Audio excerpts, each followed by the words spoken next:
Hey guys, আসসালামু আলাইকুম। Welcome back to my new video. আজকের পর্বে চিংড়ি মাছ দিয়ে কীভাবে লাউয়ের ছোলা ভাজি করা যায় সেটার রেসিপিটাই শেয়ার করব। এই ভাজিটা খেতে কিন্তু অসম্ভব মজাদার। তো কথা না বলিয়ে চলুন রেসিপিটি শুরু করা যাক। প্রথমে আমি এখানে একটা প্যানে তেল দিয়ে তার মধ্যে পেঁয়াজ আর মরিচ দিয়ে নিয়েছি। এবার এই পেঁয়াজ আর মরিচটাকে ভালোভাবে ভেজে নিতে হবে। তো কিছুক্ষণ ভাজার পরে আমি এখানে আগে থেকে চিংড়ি মাছ ভালোভাবে ধুয়ে পরিষ্কার করে রেখেছিলাম, তো সেটা দিয়ে দিচ্ছি। এবার দিয়ে দিচ্ছি স্বাদ মতো লবণ, দিয়ে দিচ্ছি 1 চা চামচের মতো হলুদের গুঁড়া। এবার সব কিছুকে ভালোভাবে মিশিয়ে নিচ্ছি। এবার দিয়ে দিচ্ছি মরিচের গুঁড়া। এখানে যেহেতু আমি আগে থেকে কাঁচামরিচ ব্যবহার করেছি, তাই এই মরিচের গুঁড়াটা একটু বুঝে দিতে হবে। তো এবার আমি এটাকে ভালোভাবে ভেজে নিচ্ছি।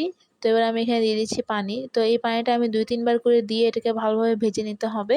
মূলত আমি এটাকে কষিয়ে নেব। তো চিংড়ি মাছগুলোকে আমি ভালোভাবে ভেজে নিয়েছি। এবার আগে থেকে কেটে রাখা সেই লাউয়ের ছোলাগুলো দিয়ে দিচ্ছি আর দিয়ে দিচ্ছি আলু কুচি করে রাখা। তো এবার সব কিছুকে ভালোভাবে একটু মিশিয়ে নিতে হবে। তো আমি এটাকে এখন ভালোভাবে ভেজে নিব। এবার আমি এটাকে ঢাকনা দিয়ে ঢেকে রেখে আমি এটাকে সিদ্ধ করে নিচ্ছি। এটাকে অবশ্যই ঢাকনা দিয়ে ঢাকতে হবে। তো আমি প্রায় 10 মিনিট পরে দেখুন আমার ভাজিটা কিন্তু অনেকটাই হয়ে এসেছে। তো আমি এটাকে আরও 5 মিনিটের মতো ভেজে নিচ্ছি।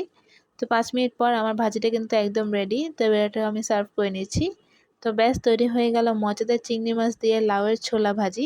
এই ভাজিটা খেতে কিন্তু অসম্ভব মজাদার। আপনারা অবশ্যই এটি বাসায় ট্রাই করবেন এবং কেমন লেগেছে তা আমাকে জানাবেন। আজকের রেসিপিটি এ পর্যন্তই। ভালো লাগলে অবশ্যই লাইক, কমেন্ট, শেয়ার করবেন। আল্লাহ হাফেজ।